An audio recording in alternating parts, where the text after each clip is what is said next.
Imagine using seashells for your shopping, metal bracelets as paychecks, and then, within a few decades, using your mobile phone to send money across the continent or buying crypto instead of cash. That is the incredible story of Africa's money.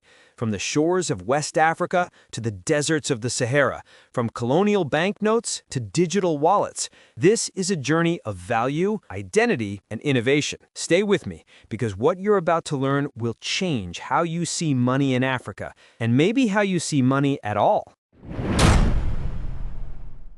Long before coins, cash, or crypto ever existed, African societies built thriving economies through barter, the direct exchange of goods and services. A farmer might trade yams for salt, a blacksmith might exchange tools for livestock, and communities relied on mutual trust to sustain trade. But as populations grew and trade routes stretched across regions, this system became limited. People needed something lighter, portable, and more standardized, a true medium of exchange. That's when the elegant cowrie shell entered the scene. These shiny white shells, sourced from the Indian Ocean, were small, durable, and naturally beautiful. They carried a sense of mystery and prestige. Their scarcity made them valuable, and their uniform shape made counting easy. Soon, cowrie spread across West Africa, North Africa, and parts of Central Africa, becoming one of the most iconic forms of money on the continent. But their power wasn't just economic, it was cultural. Cowries were used in rituals,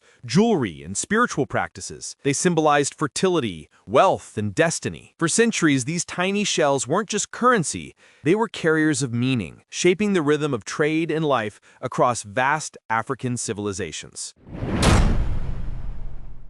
Beyond cowries, Africa's wealth of creativity gave rise to many other currencies, each one rooted in its local environment and way of life. In West Africa, manillas, open-ended metal bracelets made of copper or brass, were used to buy goods and settle debts. The bigger and heavier a manilla was, the more value it carried. Sadly, these bracelets also became tools of tragedy, used in the transatlantic slave trade as a currency to purchase human lives. In other regions, salt became as valuable as gold. In the dry Sahel, salt was life itself, essential for preservation, health, and trade. Traders carved blocks of salt that traveled hundreds of miles across deserts on camel caravans, exchanged for gold, textiles, and food. Elsewhere, iron tools and spears became currency, practical items that represented both labor and survival. And in East Africa, cattle were wealth in motion. Livestock measured status, power, and family honor. They were used for bride prices, inheritance, and trade. All these forms of currency reflected Africa's adaptability, the ability to turn nature and necessity into systems of value. Every object told a story of culture, environment, and innovation. Then came a turning point, the colonial era. When European powers scrambled for Africa in the late 19th century, they brought with them their own economic systems and their own currencies. The British introduced the pound. The French brought the franc. The Portuguese used the escudo. The Germans imposed the mark. Traditional African currencies, which had served communities for centuries, were suddenly declared primitive and outlawed. Instead, colonial authorities forced the use of imported money, not to help Africans, but to control them. Taxes could only be paid in colonial currency, pushing many Africans into wage labor to earn the cash they needed to survive. Money became a tool of domination. It tied African economies to European interests and facilitated the extraction of raw materials, gold, palm oil, cocoa, and cotton, all for export. Though these new currencies brought standardization, they stripped away independence. Entire systems of trade and value were dismantled, replaced by one that served foreign powers. This shift reshaped not only the economy, but identity itself, redefining what wealth meant in African societies. When African nations gained independence in the mid-20th century, one of their first acts of sovereignty was creating their own money. It was more than economics. It was pride, dignity, and self-definition. The Nigerian naira, Ghanaian cedi, Kenyan shilling, and South African rand emerged as powerful symbols of freedom. New currencies featured national heroes, independence monuments, and cultural motifs that told stories of resilience. Holding a local note wasn't just about value, it was a reminder of who the people were and what they had overcome. But freedom brought new challenges. Young economies struggled with inflation, debt, and the influence of global markets. Some countries joined regional blocs like the West African CFA franc and the Central African CFA franc to promote economic stability. Yet debates still linger about whether those currencies maintain colonial ties. Despite difficulties, this period marked an important transformation, the return of economic identity to African hands. Each note, each coin, became a declaration that Africa could shape its own destiny once more, standing tall in a rapidly changing world.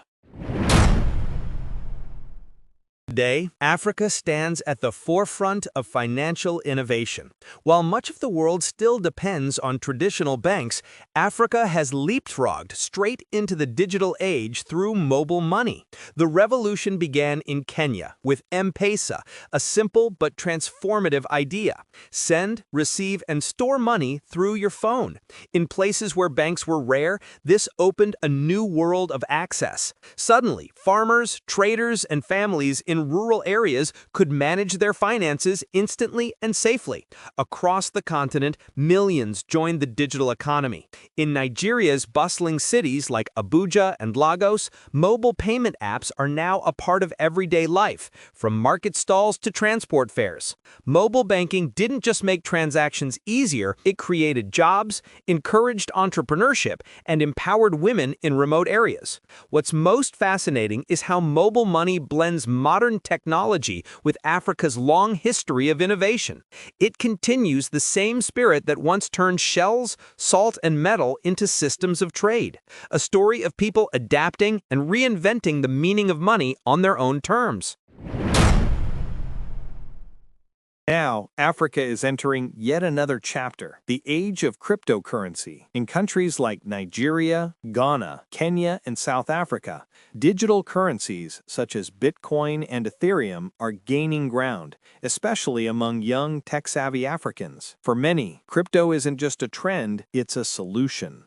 It offers freedom from inflation, high remittance costs, and unreliable banking systems. With a smartphone and internet access, anyone can join the global financial market. It's the next step in a story that began with barter and cowries, a new kind of currency that, once again, reflects Africa's creativity and independence. Of course, challenges remain. Regulation, education, and volatility are real obstacles. But history shows that Africa has always found ways to innovate, to adapt, and to lead. From the shimmering cowrie shells of the past to the invisible digital coins of the future, Africa's currency journey tells one timeless truth: progress never stops. The continent's story of money is, above all, a story of resilience, imagination, and the unstoppable pursuit of self-determination.